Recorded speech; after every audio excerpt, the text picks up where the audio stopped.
Well, thank you all for coming out this morning, and we're going to start here in a second. I think they're going to dim the lights a little. I think you'll enjoy the images a little more.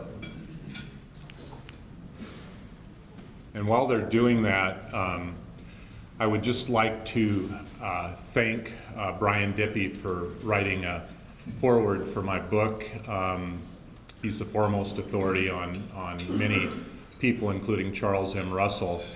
And I want to also remind you that every image that you'll see this morning is in this book. Now, this is near and dear to Kirby because the book is dedicated to Kirby. Here we are in Great Falls in a police lineup, and look who's the guilty when I have my hand on his shoulder. Kirby was convicted and sentenced to not finishing his salad at lunch. And there's Bruce on the far left, the esteemed director, and then Jennifer, the curator, and Kirby and me. Now, I also like to thank the Charles M. Russell Museum in Great Falls and the Montana Historical Society for both providing a few hundred images for this book. This book has around 500 images. And if you've ever attempted to do an art book, the expense some museums charge you $200 an image. So take 500 times 200, $200. And so it really helps to keep the expense down by having folks work with you. And they're all high definition digital images in this book. Now, John Clarke,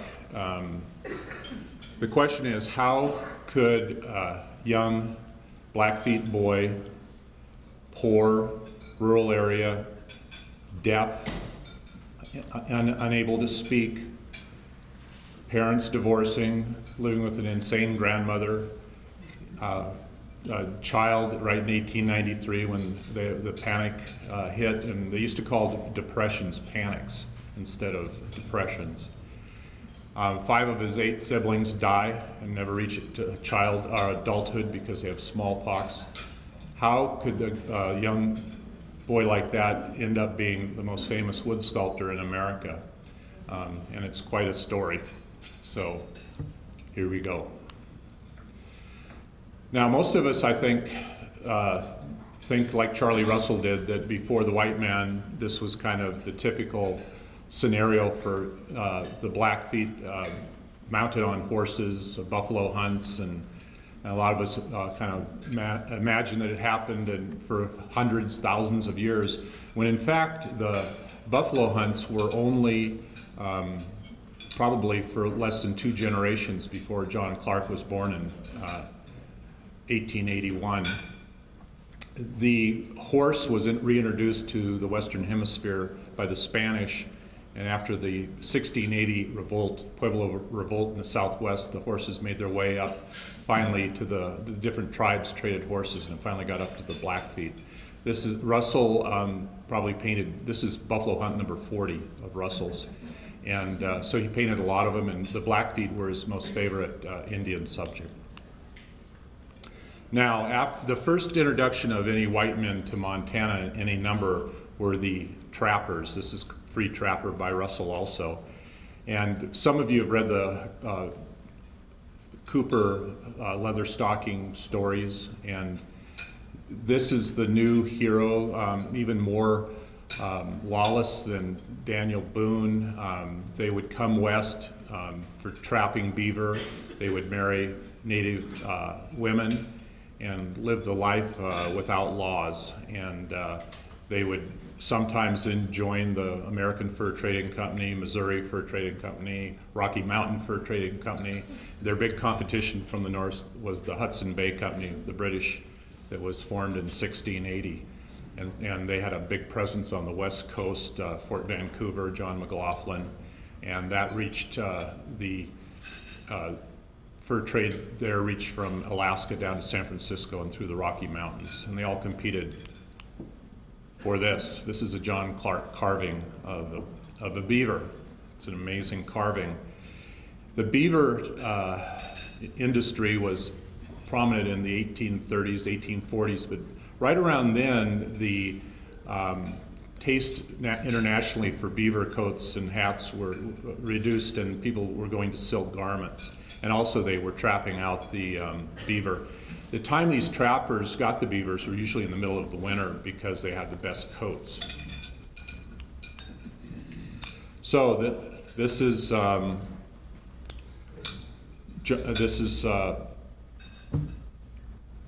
John Clarke's grandfather, Malcolm. And Malcolm is one of the most famous Montanans in the 1800s. He went to West Point twice, was thrown out. He went to Texas and was with Sam Houston in 1837. And by 1841, he was up on the Missouri River in the fur trade, and it went from the beavers to the bison robes. And they built, as a lot of you Montanans know, a lot of trading posts along the Missouri River. Fort Union, which is at the confluence of the Yellowstone and Missouri at the North Dakota-Montana border, was built in 1828. And then they built them westward to Fort Benton that was built in 1847. And Malcolm was, with Dawson, was one of the top fur traders, one of the most famous men in Montana, one of the founders of the Montana Historical Society.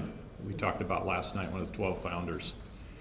He killed a very violent man, killed people. He was almost killed. And in fact, after the fur trade diminished, he had a ranch north of Helena. And one night in around 1869 in August, he and his family were around the table playing games, and he got a knock at the door. One of their cousins, his wife's cousin, Pete Owlchild, came in with a bunch of other Blackfeet. Horace, his son, which is John Clarke's father, went out to get some horses. One of the Blackfeet went with him and shot him in the face. He hit the ground. Malcolm comes out on the porch. They shoot and kill him.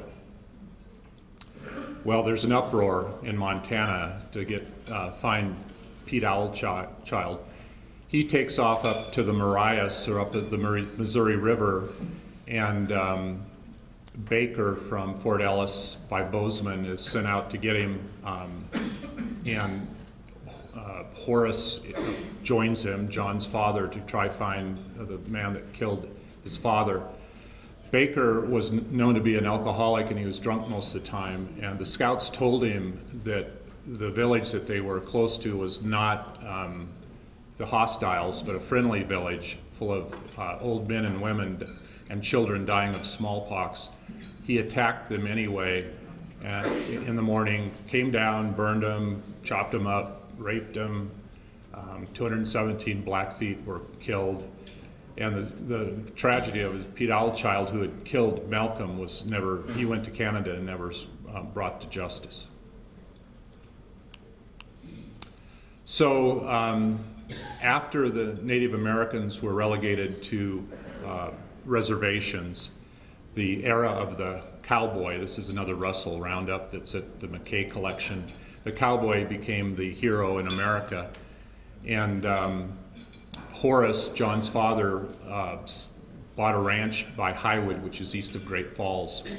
And he married a Blackfeet lady named Margaret, and they had 8 children in 8 years. 5 of them died, never reached adulthood. John got scarlet fever when he was 2 and was deaf and never spoke his whole life. Eventually they moved up to Midvale, which is now East Glacier Park, and started a new life there. This is called an amulet, and this is kind of like a Catholic medal that they'd use to ward off Satan. And this actually has John Clarke's umbilical cord on it. And so they would wear these to keep Satan away. This is an incredible piece that Dick Flood, some of you know him, who's a famed collector, was in his collection.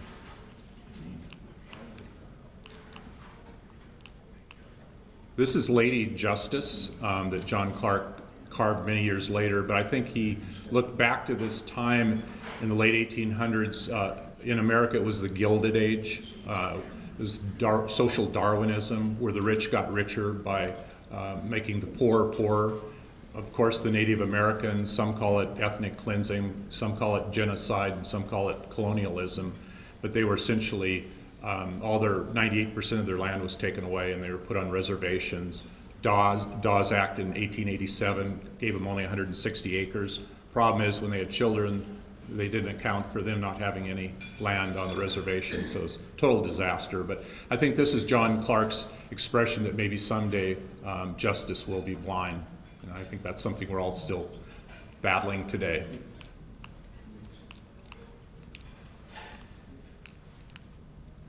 So what to do with a 13-year-old deaf boy that can't speak in East Glacier Park? They go out hunting and fishing. John goes out hunting and fishing with his dad. I'll try the laser here just to show you. This is John Clarke here. So Horace sends him off to deaf school in North Dakota from 1894 to 1897. And usually at the deaf schools, they were trained in doing printing and labor tasks. He was there for 3 years, and he came back to East Glacier. Then he ended up at the deaf school in Boulder, Montana. And that was just starting up, and they were putting everybody, not only the deaf children, but they were putting in all the children with every disability and just lumping them all in together. He first got his first woodworking course there, but in 1899, Horace sent him out to St. Francis, which is a deaf school outside of Milwaukee, Wisconsin. And there, this is an image from the St. Francis School for the Deaf, and he got extensive woodworking there. Milwaukee was an incredible center for people from all over the world, and John felt comfortable because there were groups of different languages, so no one could really communicate a lot but verbally. It also had the Midwestern work ethic and a pride in working with your hands. So John was at the deaf school there woodworking, and probably many of you may have seen the products of these deaf children there at these schools, because they did church benches and altars and different wood sculptures all around the country, which are still here today. But what they did then after school, after 3 or 4 years, then he went into Milwaukee and worked in a company building and working with his hands. And a lot of them were German woodworkers, and the Germans were known as the best woodworking folks in the world. There were wood colonies around Munich and Bavaria. So John spent about 10 years working in Milwaukee, and much like Russell, all of that was forgotten when the newspaper started writing about him. We'll talk about that in just a minute. So now he's back in Glacier country, 1910, and as most of you know, that's when Glacier was made a national park. And he did a lot of hunting and fishing, and not only, it wasn't for trophies, it was to feed themselves. They lived off of fish and meat. And it's great for a sculptor to learn anatomy by a lot of sculptors like Rungus and many other and painters would use dead animals to learn about anatomy. Some just studied at zoos, but there's nothing like being out there in the wild. So here's the famous Homestead House, and Helen Clarke on the left, she was the first elected woman in Montana history to a public office. She's on the left. That's his aunt. And then on the far right is his father, Horace. And John lived there early on before he built his own studio. So this is one of the great images of all time for me. This is James J. Hill, the Empire Builder, a Great Northern, who built the Great Northern, the last transcontinental railway, built 1893. And after that was built, his son, Louis Hill, who should be near and dear to everybody in this room, he's the one that built all the structures in Glacier Park. The federal government did almost nothing in Glacier, so anything you see in Glacier, you can thank Louis for. And this is actually a promotional exhibit in New York City for Glacier, and you can see there's John Ferry landscapes, and these are Russell oils in the middle there. Louis was known as the greatest promoter in the country, and it certainly was fortunate for John Clarke. They met on a hiking trip in about 1911, and he fell in love with John Clarke. He was also looking for Blackfeet subjects to attract people from all over the country to Glacier, much like William Haskell Simpson did with the Santa Fe Railway in the Southwest. He had Kaus and a lot of other Taos artists do Indian portraits that they put on the calendars for the Santa Fe. So here is John Clarke, and the photo in the book goes across 2 pages. This is a hunting trip in 1912, and what Louis Hill did is he invited all the publishers and editors from all the major newspapers in the country: New York Times, LA, St. Louis Dispatch, Portland Oregonian. They're all there. And so the legend of Clarke gets started. And most artists take the stairway up and then jump off the cliff on the way down in their career. Clarke went straight up in an elevator within months because he was touted as the great wood sculptor in America, no training, kind of like Russell, a man of nature. He was married to Dawn Mist. He wasn't married, but they said this Indian princess. And they romanticized Clarke, which was perfect for Hill because then that would attract people to Glacier. So when I was doing this book, someone I think almost was on a clipping service because Dana Turvey, who helped me a lot, his granddaughter up in Glacier, we had scads of clippings from newspapers from all over the country with Clarke in it, and he probably hadn't sold $100 worth of wood carvings at that point. But all of a sudden he's the most famous carver. It's the power of the media. Fake news. But good fake news. So for you Glacier Park aficionados, this is East Glacier Park Hotel, Glacier Park Hotel, Glacier Park Lodge, many names. And in 1913, Louis builds the main lodge here, and it's so successful that he builds the annex. So today, if you call to make a reservation, they'll either ask main lodge or annex. His railway is like right here along Highway 2, and then John Clarke's first studio is across the street. So John would kind of have this view. His next studio, and the one you can go to today, is right around the corner. You can just take a little walk right out there and go up the street on Highway 49. Perfect for getting the tourists. So there's tens of thousands of tourists coming by train. So and Clarke's right there to sell the carvings. This is a photo of him carving in the lobby there, the great lobby at East Glacier Park. The trees were brought in. Those are fir trees from Oregon. They had a railroad spur that went right up to the hotel. And he did really large subjects and really small subjects. And this is his first studio on Highway 2 on the south side, looking to the lodge. So another thing Louis Hill did is he not only had tourists come to East Glacier, he had the Blackfeet go all around the country. And here they are at the Rose Festival in Portland in 1915. And let me put this back. This is the famed Blackfeet Two Guns White Calf. A lot of people thought he was the model for the Buffalo Nickel.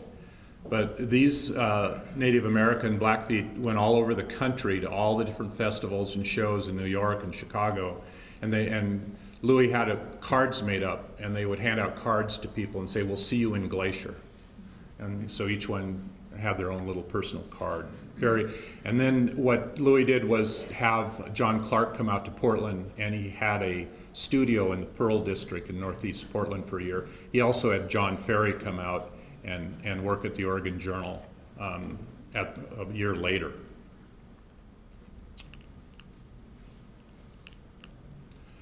So in 1918, he marries Mary Peters Simon, and she had been married before, kind of a lost soul, working as a cook on a pack train company in Glacier. And it was a great marriage. She became kind of like Nancy Russell, his biggest supporter, business manager. It just turned out great for both of them. This is their marriage day in Whitefish on May 6th. Another important person in his life was America's most famous Western artist, the most highly paid artist of any artist in America at that time, Charlie Russell.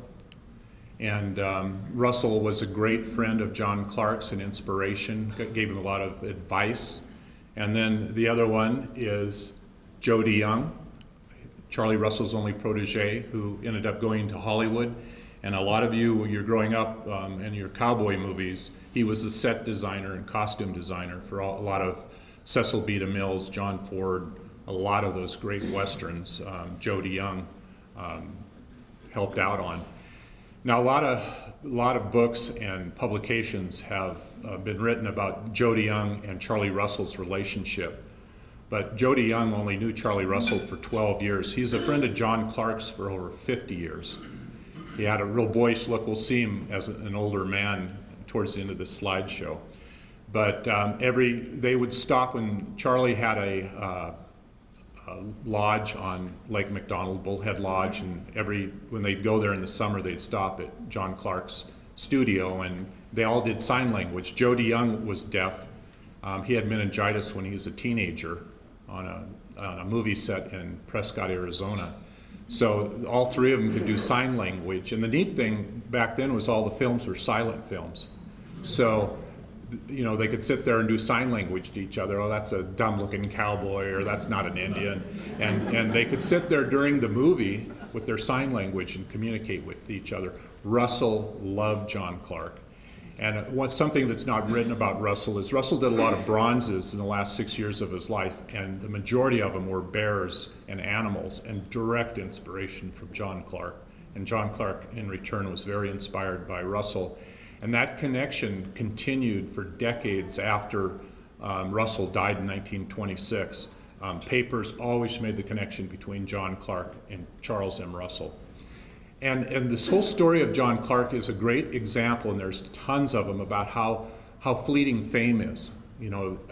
I bet the most of you, I didn't know 25 years ago, I'd never heard of John Clarke, and I don't know how many of you have heard of John Clarke. He was famous, but fame is fleeting. I used to ask people who Wilt Chamberlain was, young guys, or Michael Jordan, when they come into my office. No one knew who they were, Willie Mays. So it tells you how important fame is. So this is Mary promoting John's carvings around 1925, 1930. They did a lot of promotional postcards where they'd take pictures of themselves and then send them to possible clients.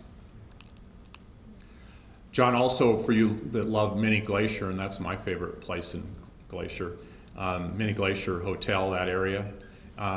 They had a studio. He had a studio up there that Louis had for artists. John Ferry painted there, and he would also sell carvings to the tourists there. In 1919, he opened up a new studio when his old studio burned down, and this is on Highway 49. This is the one that's real close to when you stay at the Glacier Park Lodge, you can just walk down the street and it's still there. 1923, Warren Harding comes to Butte on his voyage of understanding. He was working on his re-election, and he brought a few little folks with him, like Mary Pickford, John Fairbanks Jr., the most famous actors in the world, most famous people in the world. He also had Thomas Edison with him, and Henry Ford, and Harvey Firestone. So talk about a group on the train together. And he was given a bronze, a Russell bronze, where the best of writers quit. And it was purported that he was also given, at some point, Clarke carving of an eagle. Now, Harding didn't have long to enjoy this, because in August of 1923, he was in San Francisco on his tour, and he died there. But the next year, the most important sculpture he probably ever, maybe the second most we're going to be talking about the Montana historical one, maybe the second most important one. He's working on one called Fighting Buffaloes, Fighting Bulls. He did 2 versions. And this is the image. It was just donated to the Russell. One of them was just donated to the Russell Museum. I have the Rockefeller images. John Rockefeller Jr. brought his 5 children out to Glacier in 1924 on his own Pullman car that cost like $150,000 a year to keep going, the expenses on it. And Rockefeller, his father, John Rockefeller, who started in Cleveland in oil, kerosene hauled by Vanderbilt, was the richest man in the world easily. His wealth was almost equivalent to the gross domestic product of the United States. So you think all these Bezos and Gates and all those guys are rich with 50 or 100 billion? It'd probably be the equivalent of having 2 trillion. That's how wealthy the Rockefellers were. And one of his sons, David Rockefeller, was on that train in 1924, and he just died a couple of years ago at 102. And they had a sale of a few of his items that sold at Sotheby's for $875 million, and it was all donated to charity.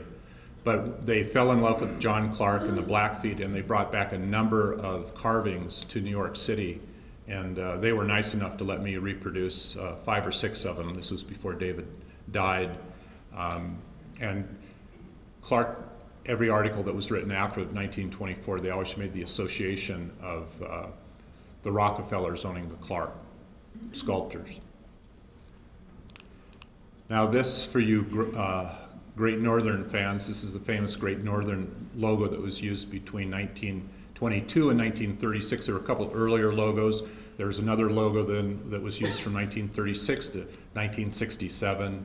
And then, as a lot of you know, there are train buffs, Great Northern, Northern Pacific, and the Santa Fe combined to make the Burlington Northern Santa Fe Railroad, which is here today.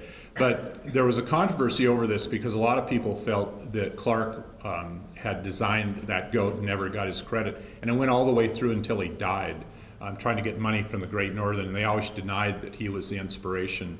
Tom Minkler found this a couple of years ago, and actually there's an artist named Joe Shirley that there's, I think, in your packets, a little thing that Jennifer has a show up there. He was a illustrator, artist, friend of Russell's from Chicago, and he designed this. So the question is, what was Clarke's part?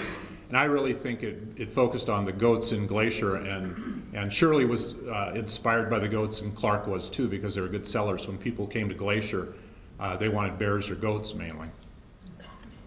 And a lot of supporters that it was Clarke's goat that was inspiration point to this. This was a Great Northern magazine called The Great Northern Goat. But the Mazamas in Oregon, a climbing group, they also had a goat as a logo. James J. Hill behind his back was called the Old Goat. And the engines that went up into the Rockies were called the Goats. So now a couple more images of the Clarkes in the 1920s. Mary, his wife, became proficient in sign language, obviously important to do. And I have a whole section on sign language versus oralism, reading people's lips, that Alexander Graham Bell was involved in, and there was a huge fight between the oralists and the people who use sign language. And I don't have time. I could talk to you about that for 3 hours. It's fascinating what I learned about that. This is another image of Mary on the porch with her dogs, and you can see kind of the larger. These size of bighorn and mountain goat were put in the display rooms in Great Northern ticket offices around the country. Kind of like John Ferry paintings were put all around the country in depots and ticket offices. Well, in 1931, Mary and John here adopt a little girl called Joyce.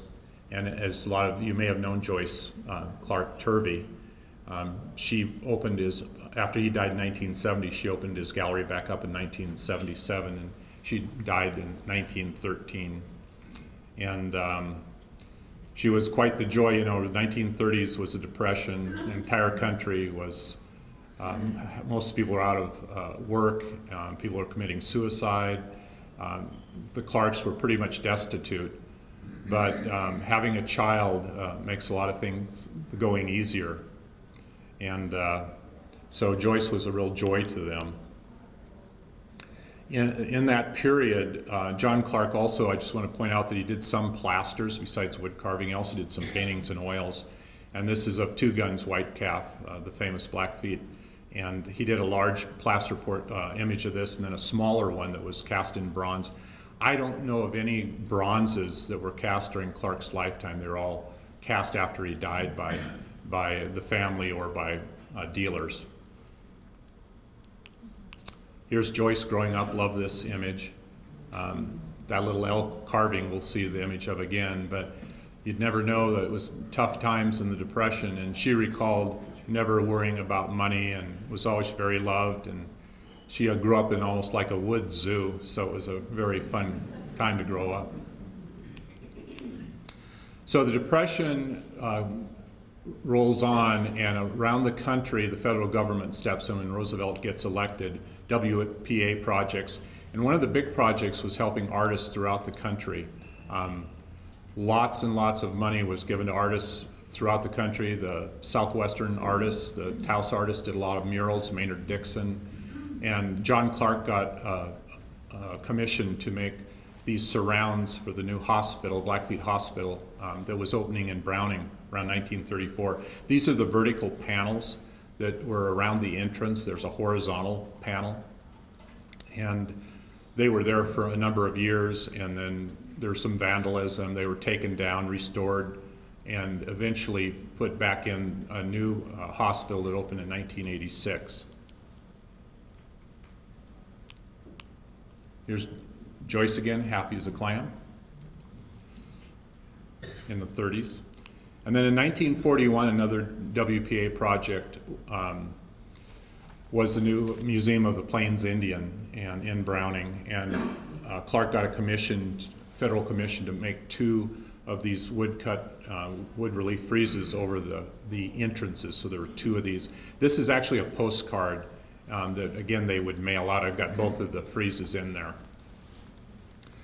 So through the Depression, into World War II, and then we move on into the 50s, and the new Montana Historical Society building is built, and the Great Commission is given to John Clarke.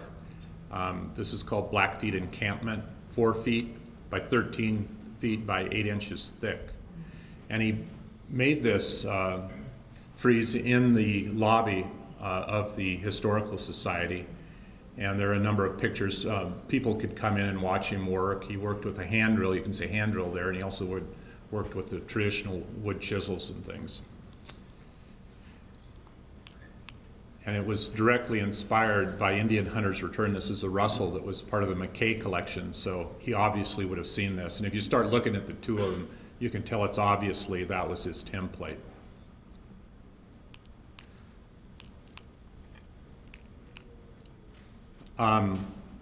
Elizabeth Lockrey from Bozeman went around Montana painting Native Americans on the reservations. In 1961, she painted this of John Clarke. He was very proud of being a Blackfeet, 3/4 Blackfeet, and he wore a lot of into costumes, photographs, and a lot of people painted him. Now, we talked about Jody Young earlier, and there's Jody Young there with his mother Mary, who lived to be over 100. There's Dana Turvey, who runs the gallery today, her sister Sharon, and there's John Clarke. And in 1966, he had a lot of relatives in Southern California. And when he was there in the spring, he had a bowel obstruction, had to go in and have part of his bowel removed surgically. And Jody Young sent him a couple get well letters, and then this is Jody Young's Hollywood home in May of 1966. And when you think about it, John Clarke was born in the 1800s when the world was lit only by fire. It was kerosene lamps, there was no electricity, and he lived to see a man on the moon. I mean, you think about your grandparents or great-grandparents, It's just an incredible of what he saw. And in the 60s, as you know, the Vietnam War was going on. 69, a man was on the moon. And really, the end of the 60s was kind of the end of the Western era. John Wayne got his first Oscar for True Grit. The Wild Bunch came out. Butch Cassidy and the Sundance Kid was the last movie to be the biggest box office grosser in the country. And The Midnight Cowboy was the only X-rated movie to win Movie of the Year. And then after that, the Western kind of faded away, and John Clarke died in 1970. But due to the brilliance of Kirby Lambert, who no longer, I think, has that brilliance. That's not in the script, but I mean, I'm not going to let him do that to me. He left anyway. He doesn't like listening to me. So, oh, there he is. Sorry, Kirby. You look marvelous. So, in 1993, the great Kirby Lambert puts on the great Clarke show, and it's written about in magazines, newspapers. It goes for a year. I think Bob Morgan, Joyce were very important in it. Kirby tends to take all the credit, but I shouldn't be doing this, Kirby, but it really brought him back into the limelight for the first time in many years. And this is another picture of Indian Encampment. It took a kind of a circuitous route. When it got done in 1956, it didn't fit the lobby spot where it was, so it ended up in the field house at the University of Montana. Then it went to the deaf school, and then in 1993, Kirby and others brought it back, and now it's back in the lobby. If you go in the gift shop where Rod works, does a great job, you can see it as you walk in. So now I thought I would show you a few images just of Clarke carvings, because he couldn't speak, but his carvings spoke for him. This is, I kind of thought of this recently as it's kind of the mountain goat high in the mountains, the moose at the base, and then the buffalo out on the plains. This is just an example of all the different types of things he carved, and the tourists love. Tourists would come down there, and he did sell. I'll show you some lamps in a minute. He had lamps for sale in the lobby at some of the lodges in Glacier. He never used varnish. He just used water-based colors on his carvings. Pack train, of course, you guys know about Earl Heika, who is the pack train king. They'd make these for mantles at fireplaces. Here's a vintage photograph of that. That pack train was donated to the Russell Museum. Elk. This is the elk that was that John Clarke was holding with Joyce when she was a little girl. One of the neatest carvings is this buffalo hunt, obviously inspired by Russell. It's in the Russell Museum. There was the great collector, Dr. Gordon Dutt in Great Falls. The Dutt family donated a lot of carvings, not only to the Historical Society, but also the Russell Museum. But the tourists mainly loved the bears and the mountain goats, and that he obviously probably carved more bears than anything. This I find amazing. This is one piece of wood. It's not like he carved those bears and stuck them in there. They're all carved out of one piece. And here's some of the lamps, lots and lots of bear lamps of all different. There's one with a bear attacking a buffalo and all sorts of different themes. Some of you may remember Grizzly Gas. There's the sign logo on the far right there, and that was from a Clarke bear.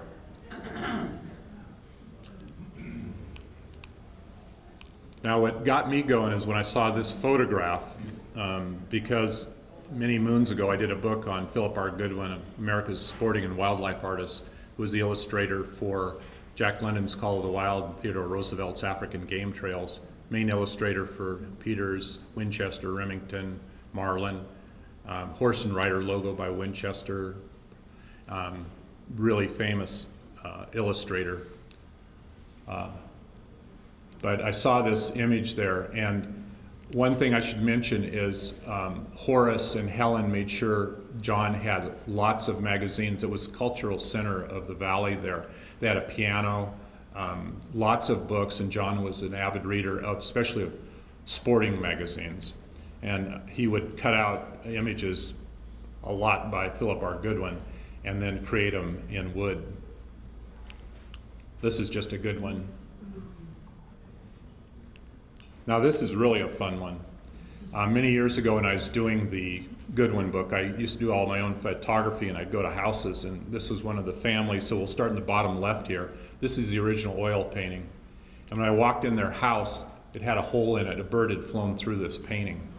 Yeah, it was sold at auction a few years later after the Goodwin paintings went from 5 to 10,000 to 300,000 after the book came out. And they got it restored and sold it at auction. But this was the original oil, and then it was reproduced in a magazine in 1914, and then obviously Clarke carved it on a lamp. I don't think you could deny that one. At the Miracle of America Museum in Polson, this is a really great sculpture carving, and this is off of a Goodwin Newhouse traps that was on the front of the magazine that obviously Clarke had. See, he did a lot with bears and traps. And my dad had a hardware store, and I remember all these big traps that they used to sell, kind of scary and sad. But there were bounties for bears in the state, and they were given, I don't know, it was $5 or $10 for a hide. Now, probably his most collectible images are those of mountain goats, and he did a beautiful job on these. Some of you may know Warren Hanna, the great author of Glacier Park. This is Warren Hanna's mountain goat. Unfortunately, it's Leanne and my mountain goat now. And this was carved up at Mini Glacier. Warren Hanna, for you that have read his books, Stars Over Montana and other ones, he was an attorney from San Francisco, befriended Clarke and many other people, and was a great supporter of Glacier Park and all the people involved with Glacier. Now this is another mountain goat. This is Gene Allen's, Gene and Bev here in Helena, of L.A. Huffman fame. They allowed me years ago to photograph their collection, and we did 4 different versions of the L.A. Huffman book by the time it was done. And here is the goat in a photograph right there. It's kind of fun to see that with Clarke.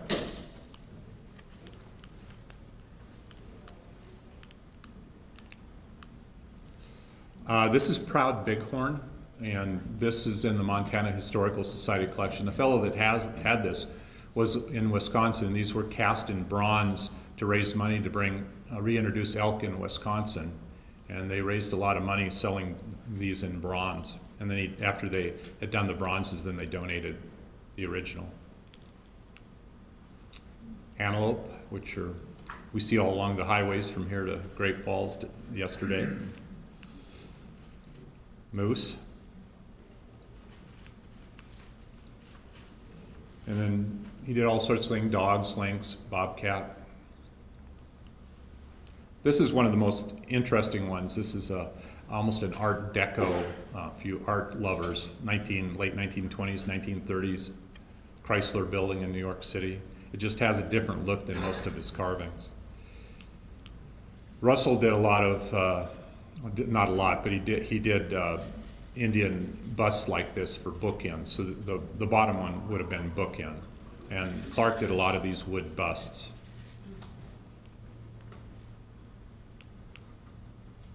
This is a lamp that Dana tipped us off. It was on Craigslist outside of Bozeman.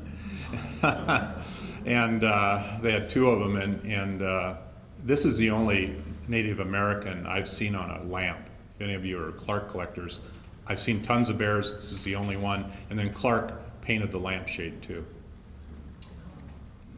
And in the back of the book, I have some of his oils and watercolors, die cuts, lino cuts, just to give you an idea. But he's definitely known for his carving, and he produced a lot of wood carvings in his time. But it's really the larger ones and the smaller ones are, when wood is ephemeral, it's not like bronze, so there's a lot of them that I think are not here anymore, are gone.